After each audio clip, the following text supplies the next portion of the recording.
Terima jenazah putranya, Samuel Huta Barat sempat bingung kenapa anaknya meninggal dunia. Samuel Huta Barat hanya mendapat keterangan dari perwakilan polisi bahwa kasus tersebut merupakan aib. Hal itu diceritakan Samuel Huta Barat saat menjadi saksi di persidangan pembunuhan Brigadir J pada Selasa 1 November seperti dikutip Kompas TV. Samuel Huta Barat mengatakan bahwa pada Sabtu 8 Juli, ia mendapatkan kabar dari anaknya yang lain yang juga menjadi anggota kepolisian bahwa kakaknya Brigadir J telah meninggal dunia. Saat itu adik Brigadir J, Mahareza Rizky Huta Barat, mengaku tidak tahu penyebab kematian abangnya. Ia pun berjanji kepada ayahnya akan mencari tahu penyebab kematian abangnya. Mendengar penjelasan putranya, orang tua Brigadir J sempat bingung kenapa anaknya tiba-tiba meninggal padahal mereka tahu putranya dalam keadaan sehat di Jakarta. Sampai akhirnya orang tua Brigadir J mendapat kabar lagi dari Mahareza Rizky Huta Barat bahwa telah terjadi tembak-menembak.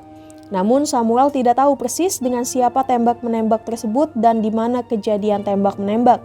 Sampai akhirnya keesokan harinya keluarga Brigadir J menerima jenazah putranya. Saat itu, jenazah diantarkan oleh satu orang perwakilan dari kepolisian bernama Kombes Leonardo Simatupang. Ketika menerima peti jenazah putranya, Samuel Huta Barat masih belum dijelaskan kronologi peristiwa kematian Brigadir J.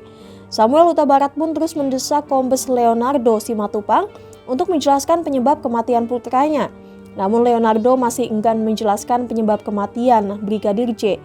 Ia menyebut bahwa kematian Brigadir J merupakan aib yang hanya bisa diceritakan di keluarga inti. Samuel Huta Barat pun memastikan di rumah tersebut semuanya merupakan keluarga inti.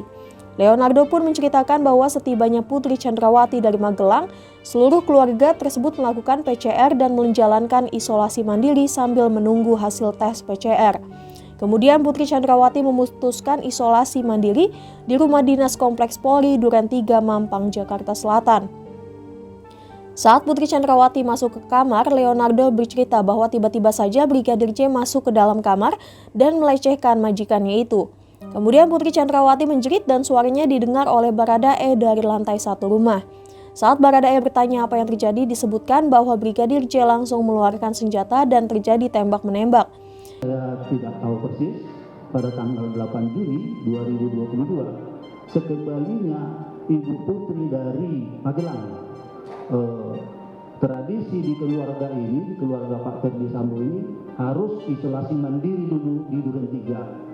Sambil menunggu hasil PCR, mereka singgah di rumah Duren 3. Oleh karena itu, Ibu Putri ceritanya masuk ke dalam kamar untuk beristirahat, menunggu hasil PCR. Dengan secara tiba-tiba, almarhum masuk ke dalam kamar Ibu Putri, hendak berbuat tidak senonoh. Jadi Ibu Putri menjerit. Akhirnya almarhum keluar dari dalam kamar dalam keadaan panik.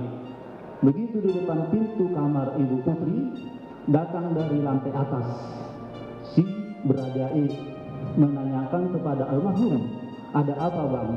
Jadi si almarhum tidak bertanya, langsung mengambil senjata dari pinggang, langsung menembak si Baradae tanpa ada jawaban kata-kata. Terjadilah tembak-menembak. Itu makanya almarhum meninggal dunia. Itulah pesan yang disampaikan kepada kami, kata Pak Leonardo pada saat itu. Jangan lupa subscribe ya.